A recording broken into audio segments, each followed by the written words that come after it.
Selamat pagi Bapak Ibu, Saudara dan anak-anakku yang dikasihi Tuhan. Kita bertemu lagi dalam program Satu Hati. Sapaan Tuhan tiap pagi. Mari kita buka dalam doa. Selamat pagi Tuhan, terima kasih atas segala berkat yang Kau berikan, serta perlindungan dan kesehatan yang kami terima. Kiranya Roh Kudus-Mu menyertai kami pada saat ini, sehingga kami bisa memahami firman-Mu.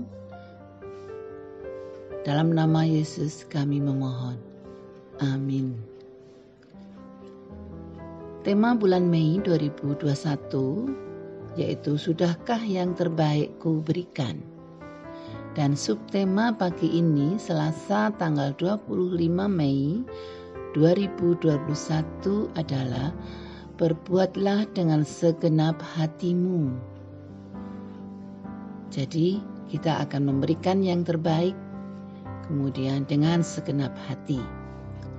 Firman Tuhan pagi ini diambil dari Kolose pasal 3 ayat 23 sampai dengan 25 yang akan dibacakan oleh adik Kesia. Silahkan Dek.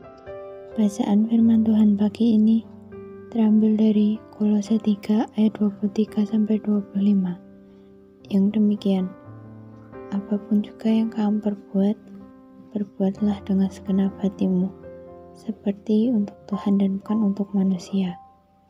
Kamu tahu bahwa dari Tuhanlah kamu akan menerima bagian yang ditentukan bagimu sebagian upah. Kristus adalah Tuhan dan kamu hambanya. Barang siapa berbuat kesalahan, ia akan menanggung kesalahannya itu, karena Tuhan tidak memandang orang. Demikian firman Tuhan. Bapak, Ibu, Saudara, dan anak-anakku yang dikasihi Tuhan. Firman Tuhan yang kita baca dan dengar pagi ini tadi dari Kolose 3 ayat 23 sampai dengan 25 merupakan bagian dari perikop yang diberi judul Hubungan antara anggota-anggota rumah tangga, yang meliputi Kolose pasal 3 ayat 18 sampai dengan 25. Ayat-ayat ini menyampaikan tentang hubungan antara suami dengan istri, anak-anak dengan orang tua, bapa dengan anak, dan hamba dengan tuannya. Ayat emas kita pagi ini adalah ayat 23. Ayat ini terdiri dari dua hal penting. Yang pertama, tertulis dalam ayat tersebut yaitu apapun juga yang kamu perbuat. Nah, di sini kita tekankan pada kata apapun. Hal ini berarti bahwa segala sesuatu yang kita lakukan atau perbuat. Hal penting yang kedua tertulis di dalam ayat tersebut, perbuatlah dengan segenap hatimu, seperti untuk Tuhan dan bukan untuk manusia. Kita tekankan pada kata-kata perbuatlah dengan segenap hatimu. Jadi di sini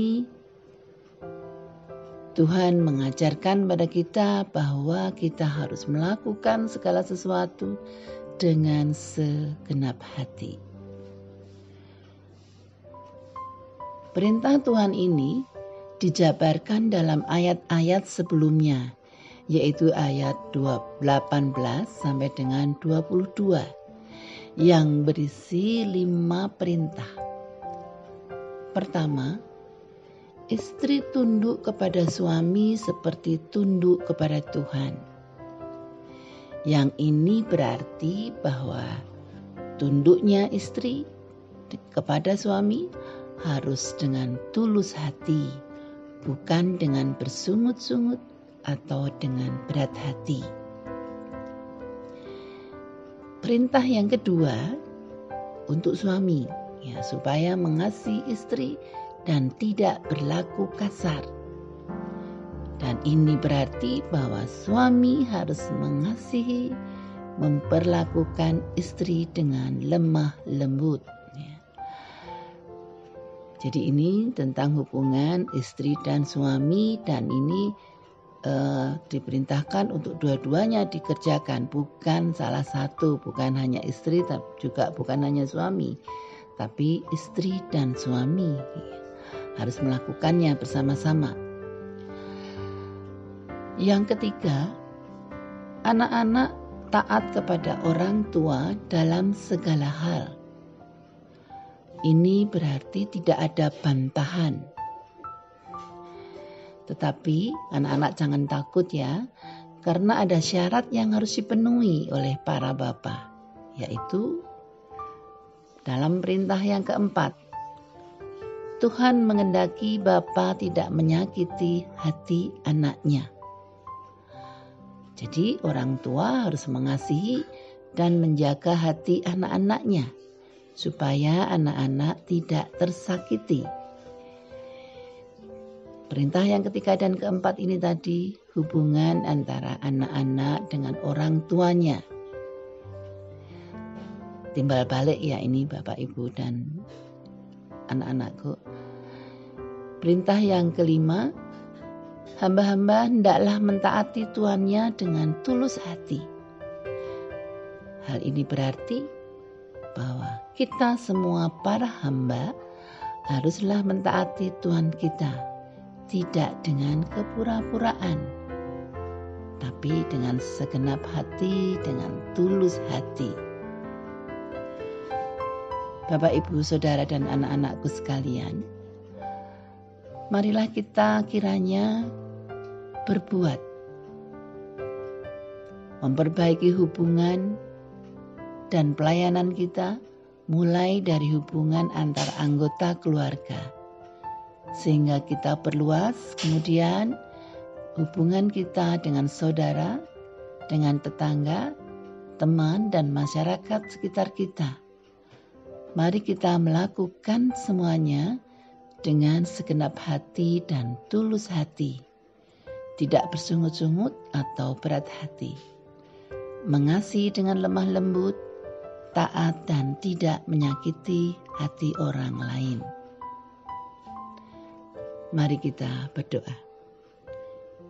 Tuhan Allah Bapa kami, mampukanlah kami untuk dapat saling mengasihi dan melayani dengan segenap hati dan tulus hati. Terima kasih Tuhan untuk firman-Mu pagi ini.